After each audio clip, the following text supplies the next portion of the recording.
Geography वाले आ गए हुए। क्या हाल चाल है सभी के। मैं अभिषेक पांडे स्वागत करता हूं आपका और एक बेहतरीन से रैपिड रिवीजन के अंदर। उम्मीद कर रहा हूं कि बाकी आप लेक्चर लगातार देखते हुए जा रहे होंगे और अगर इस चैप्टर को आप और डिटेल के अंदर पढ़ना चाहते हैं तो मैंने इसी चैनल के ऊपर आपको बहुत अच्छे से डिटेल्ड एक्सप्लेनेशन में एक वन शॉट बनाकर रखा हुआ है। आप चाहें तो उसको भी आपका चेकआउट कर सकते हैं। ठीक है, तो अब इस चैप्टर के अंदर हम सबसे पहले चलेंगे और सबसे पहले देखेंगे कि आपका ज्योग्राफी इज लव। तो हमें पता ही है हमारा नारा होना चाहिए।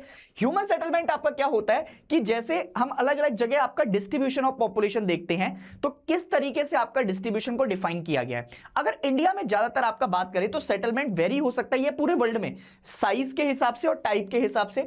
जहां पर छोटी या कम पॉपुलेशन है उसको हम विलेज के हिसाब से कहते हैं, रूरल सेटलमेंट भी कहा जाता है। जहां पर हायर या ज्यादा पॉपुलेशन है उसको अर्बन या टाउन एंड सिटीज की पॉपुलेशन के हिसाब से जाना जाता है। तो रूरल सेटलमेंट में क्या होता है, ज्यादातर आपका चीजें डिपेंड करती हैं किस चीज के ऊपर, इंटर हाउस बिल्ट होते हैं, क्लस्टर्ड विलेजेस होते हैं, ये यूनिवर्सल आपका फिनोमिना है। ठीक है, उसके अलावा अगर आप फिजिकल मतलब आपका फिजिकल फैक्टर देखेंगे जिनके ऊपर आपका different type of rural population dependent होती है, तो फिजिकल फैक्टर होते हैं, कल्चरल एथनिक फैक्टर होते हैं और सिक्योरिटी फैक्टर होते हैं। उसके अलावा रूरल सेटलमेंट पर जब आप जाएंगे तो इसको टोटल 4 पार्ट में आपका डिवाइड किया हुआ है। एक क्लस्टर्ड सेटलमेंट आता है, एग्लोमरेटेड और न्यूक्लिएटेड कहते हैं इसको, सेमी क्लस्टर्ड और फ्रेगमेंटेड सेटलमेंट, हेमिलिएटेड। अच्छा, हेमिलिएटेड को और किस नाम से जानते हैं बताना मुझे, डिस्पर्स्ड एंड आइसोलेटेड सेटलमेंट के नाम से भी जानते हैं। अब जरा ध्यान से सुनिए, क्लस्टर्ड सेटलमेंट की अगर आप बात करेंगे तो कॉम्पैक्ट और क्लोज हाउसेज आपका जो है बने हुए मिलते हैं। जनरली लिविंग आपका जो है बेसिकली पैटर्न इसमें जो होता है, these are separated surrounding from pasture. Semi clustered, one section of village society is forced to live on the outer flank while the land owning community occupies the central area। बहुत सारी जगह आपने ऐसा भी सुना होगा कि जो एक पर्टिकुलर कम्युनिटी होती है वो गांव के आउटर स्कर्ट्स पर बसी होती है, जबकि जो जमींदार होते हैं, प्रधान जी होते हैं या बाकी आपका जो लोग होते हैं वो सेंटर वाला आपका लोकेशन को ऑक्यूपाई करते हैं। हेमिलेटेड या फ्रेगमेंटेड सेटलमेंट पर अगर आप जाएंगे तो उसमें आपका social and ethnic factor located है। लोकली इनको आपका अलग अलग नामों से जाना जाता है, यूनिट्स कहते हैं, पन्ना, पारा, धानी, पाली, नगला। ये क्वेश्चन आता भी है आपका 1 नंबर एमसीक्यू में कि कौन सी सेटलमेंट को ये कहा जाता है। उसके बाद डिस्पर्स सेटलमेंट पर जाते हैं। These are found in mountainous area in the form of isolated huts और hamleted in the remote area.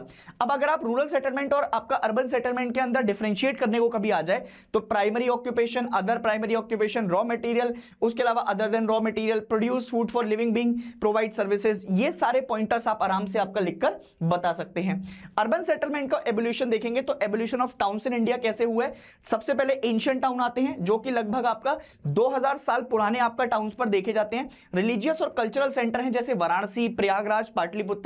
Medieval town की बात करेंगे तो ये लगभग 100 एग्जिस्टिंग इंडियन टाउन्स जो आज के समय पे आपका है वो मिडाइवल टाउन से आपका आते हैं और ये डेवलपमेंट पे अगर डेवलप्ड आपका हुए हैं तो हेडक्वार्टर्स के तौर पर आपका डेवलप्ड होते हुए गए हैं। अगर आप ध्यान से देखेंगे तो दिल्ली, हैदराबाद, जयपुर, लखनऊ, ये सब आपका जो है बेसिकली हमारे मिडाइवल टाउन से रिलेट करते हैं। और मॉडर्न टाउन में आप जाएंगे तो इनको 2 कैटेगरी में आपका डिवाइड किया गया है। फिर इसमें आपका जो कॉलोनियल पीरियड और other which were developed after the independence. अगर town developed during the colonial period की बात करें तो सूरत, दमन, गोवा, पुडुचेरी की बात कर लेते हैं।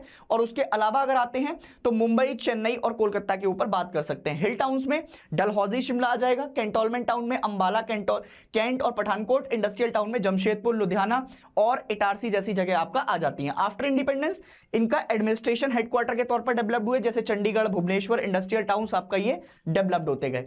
अर्बनाइजेशन इन इंडिया बेसिकली आपका डेवलप्ड होता गया है, धीरे धीरे कर आपका मेजर ऑफ परसेंटेज बढ़ता जा रहा है। लोग आजकल आपका जो है पॉपुलेशन के हिसाब से ज्यादातर शहरों में रहना प्रेफर करते हैं। 31.16% ऑफ द पॉपुलेशन आपका शहरों के अंदर रहती है और 5 मिलियन आपका जो है 1 मिलियन टू 5 मिलियन आपका जो है बेसिकली क्या कहते हैं उसको, अगर ये पॉपुलेशन आपका देखने को मिले तो उसको मेट्रोपॉलिटन सिटीज में कैलकुलेट करते हैं। मेगा सिटीज जो कि आपका जिनकी पॉपुलेशन 5 से 10 मिलियन तक आपका दिखाई देती है। स्मार्ट सिटी मिशन आपका जो है एक प्रोग्राम है भारत सरकार का जिससे हम अपने शहरों के अंदर जो जिन भी शहरों को या जिन भी सिटीज को आपका जो है स्मार्ट मिशन के अंदर डाल रहे हैं वहां पर इंफ्रास्ट्रक्चर डेवलप कर रहे हैं, क्लीन और सस्टेनेबल एनवायरनमेंट बनाने की तरफ कोशिश कर रहे हैं और ये सारी आपका समस्याओं से आगे बढ़ते हुए जा रहे हैं। फिर मैंने आपको बताया कि टाउन्स इवॉल्व हुए एंशिएंट, मिडाइवल और मॉडर्न टाउन के हिसाब से। ये आपका जो है बेसिकली उनको एक बार नजर भी मार लीजिएगा। एडमिनिस्ट्रेटिव टाउन आपका पता लग गए हैं आपको, जिनके हेडक्वार्टर बनाए गए Chandigarh, new Delhi, Bhopal, Shillong. Industrial town आपको बता दिया, मुंबई, सालेम, कोयंबटूर, मोदीनगर, जमशेदपुर, हुगली, भिलाई। उसके अलावा ट्रांसपोर्ट सिटी में कांडला, जो कि बिल्कुल एकदम आपका पोर्ट सिटीज के आसपास आती है, जैसे कोझिकोड, विशाखापट्टनम, ये सब आ जाएंगे। उसके बाद कमर्शियल टाउन, तो कमर्शियल टाउन के ऊपर आप जाएंगे जो ट्रेड एंड कॉमर्स में आपका बहुत अच्छे होते थे, कोलकाता, सहारनपुर, सतना। उसके बाद माइनिंग टाउन, जिसमें झरिया, डिगबोई, अंकलेश्वर, सिंगरौली, ये सारे टाउन्स देखे जाते हैं। गैरिसन टाउन तो आपका अपन ने समझ लिया, अंबाला, जलंधर, ये सब आ गए। एजुकेशनल टाउन में अलीगढ़, प्लानी, इलाहाबाद, रुड़की और वाराणसी जैसे आपका टाउन्स देखे जाते हैं। स्मार्ट सिटी का मिशन क्या है, तो ये आपने अभी आपका मेरे साथ देख लिया। Arrange the following towns of India as per their location, तो ये आप बता देंगे, नागपुर, हैदराबाद, मदुरई, लखनऊ, ये आपने बता देना है। Read the following statement about 100 of existing towns have their root in the medieval period, सही बात है, अभी पढ़ कर आए हैं। वाराणसी, मदुरई एंड प्रयागराज आप सम ऑफ इट एग्जांपल, ये गलत हो जाएगा अब यहां पर, ठीक है। तो दोस्तों सेकंड स्टेटमेंट अगर जैसे ही आपका जो है देखने को मिलता है यहां पर वाराणसी, मदुरई एंड प्रयागराज, उसके अलावा most of the towns were developed as headquarter of the kingdom, इसको आपका जो देखते हुए चलिएगा। लोकल नेम हेमिलेटेड सेटलमेंट की अभी मैं बात कर रहा था कि ये क्वेश्चन आता भी है। तो इसके बाद एक और क्वेश्चन है, analyse the trend of urbanisation from 1901 to 2011, most important question है। इकोनॉमिक डेवलपमेंट हुआ है 10.8% टू 31.16% आपका अर्बन सिटीज में बढ़ते गए हैं। माइग्रेशन बहुत हो रहा है रूरल टू अर्बन एरिया में, इंफ्रास्ट्रक्चर डेवलपमेंट पे फोकस दे रहे हैं और गवर्नमेंट पॉलिसीज आपका इंप्रूव होती हुई जा रही हैं। तो दोस्तों ये एक और आपका जो है बेहतरीन सा रैपिड रिवीजन आपका कंप्लीट हो चुका है। उम्मीद करता हूं कि आपको ये समझ में आया होगा। फिर भी कोई डाउट्स हैं तो कमेंट सेक्शन में लिख कर जरूर बताइएगा। मैं आपके साथ तब तक हूं जब तक आप अपनी मंजिल को नहीं पा लेते।